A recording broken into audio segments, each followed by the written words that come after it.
इकडे भंडाऱ्याच्या जवाहर नगरमधील आयुध निर्माण कारखान्यामध्ये सकाळी भीषण स्फोट झाला। या घटनेमध्ये आतापर्यंत 14 पैकी 4 जणांचा मृत्यू झालाय।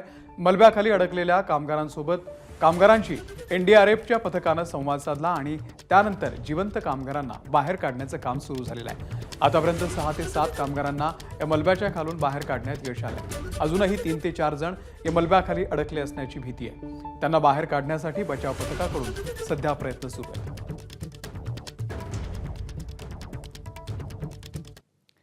भंडाऱ्याच्या ऑर्डनन्स फॅक्टरी स्फोटामध्ये जखमी झालेल्या 5 जणांवरती लक्ष रुग्णालयामध्ये सध्या उपचार सुरू आहेत। या 5ही जखमींची प्रकृती जी आहे ती गंभीर असल्यानं त्यांच्यावरती अतिदक्षता विभागात उपचार सुरू असल्याची माहिती डॉक्टर गोपाल व्यास यांनी दिलेली आहे।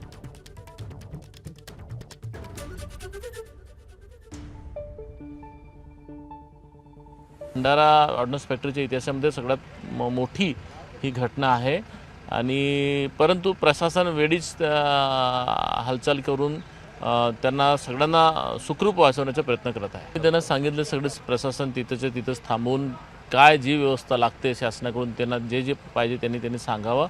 आम्ही पण सीएम ऑफिसशी बोलतोय, आरोग्य विभागाशी बोलतोय आणि त्यांना जी लागेल ती सगळी व्यवस्था करून द्यायची। ॲम्ब्युलन्स लागेल, काय हायड्रा लागते, त्यांना जे काही काढायची जी मदत लागते ते काढून सगळे प्रशासन काम करत आहे। दरम्यान भंडाऱ्यामधला हा जो स्फोट आहे तो नेमका कशामुळे झाला याचा तपास प्रशासन आणि सरकारने करावा अशी मागणी काँग्रेसचे खासदार प्रशांत पडोळे यांनी केलेली आहे।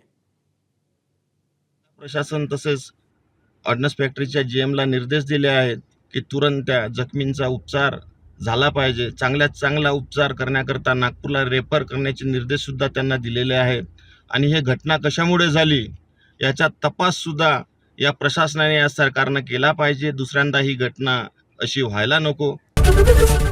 एबीपी माझा, उघडा डोळे बघा नीट।